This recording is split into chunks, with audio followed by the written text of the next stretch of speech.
आरफ रूमी ने लिखा है कि वो ना उसने बे औलाद था तो उसने एक बच्चा लेके पाल लिया। तो बच्चा उसको बाप कहता था, उसकी बीवी को माँ कहता था। उन्होंने ले पालिक बच्चा था और ये लोग जिनकी औलाद नहीं होती तरस जाते हैं, कई तरसे हुए लोग थे।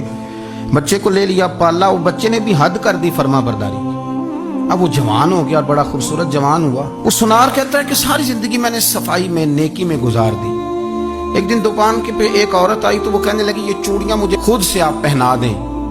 वो कहता मैंने जब उसका हाथ पकड़ा तो मेरे दिल में गलत ख्याल आ गया। मैंने गलत नजरिए से उसका हाथ पकड़ा और जब मैंने उसका वो हाथ उस नजरिए से पकड़ लिया, थाम लिया, बहरहाल वो चली गई, लेकिन वो मेरे जहन के अंदर नापाकी आ गई। तो मैं घर गया तो मेरी बीवी बाहर खड़ी थी और रो रही थी, तड़प रही थी। मैंने उसे कहा क्या हुआ? तो वो कहने लगी कि बच्चा सारी जिंदगी फर्मा बरदार रहा, मैंने माँ बन के पाला, पर आज उसने गलत जहन से मेरा हाथ पकड़ लिया है और मैं तड़प गई हूँ, टूट गई हूँ कि ये अगरचे ले पालक था, किसी का था, पर मैंने तो पुत्र समझ के पाला था, ये क्या हुआ?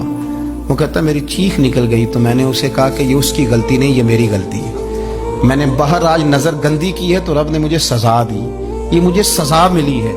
तो किसी की बहन को फूल भेजना चाहता है तो अगर उसी रात तेरी बहन को फूल आ गया तो किसी की बेटी पर गंदी नजर डालता है तो अगर ये तेरे घर में ये कर्ज चुकाना पड़ा। वो एक दोस्त है तो वो पसंद की शादी कर रहा था उसके घर में, तो उसकी बहन ने कहा है उससे, उसकी बहन ने कहा, उसने कहा भाई तू मर्जी की शादी कर रहा है, मेरा अब्बा अपनी पगड़ी तेरे पैरों में रखता है, माँ दुपट्टा रखती है कि बेटे हम तबाह हो जाएंगे, ना कर। और आज अगर तेरा ये हाल है तो फिर मुझे भी इजाजत दे, मैं भी मर्जी की शादी करूँ। तो वो कांप गया बुरी तरह से।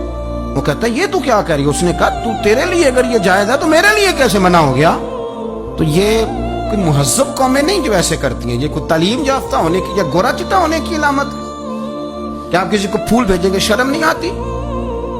मुहज्जब कौम और शरीफ लोग कौन होते हैं? मेरे नबी करीम अलैहिस्सलाम ने फरमाया अल हयाउ मिनल ईमान, हया तो ईमान का हिस्सा है। अगर तेरी नजर ज्यादा झुकी हुई है तो ज्यादा हया वाला है। इसलिए ये कोई गंदमान किसी जगह भी किसी शख्स को करने की इजाजत नहीं, वरना याद रखें इसलिए कि जब आपके घर में बहू बेटियां हैं, बहनें हैं, फिर भी आप ये ज़ौक़ बनाएं तो फिर पता नहीं क्या सोचती है दुनिया, कहाँ रुकेंगे। इसलिए ये सारी रसूमात उन लोगों की हैं जो बेहयाई को प्रमोट करते हैं और फिर तरह तरह के वायरस उनकी जिंदगियों में आते हैं, फिर उनकी लाशों से ताफुन निकलता है, ताफुन, और फिर ये हाल होता है कि वो दफनाने के नहीं जलाए जाने के काबिल हो। अल्लाह से डरे, अल्लाह हमारे हाल पे रहम फरमाए। इसलिए कोई ऐसी गलत हरकत नहीं करें, बच्चों पर नजर रखें। अल्लाह हमें समझने की तौफीक अता फरमाए।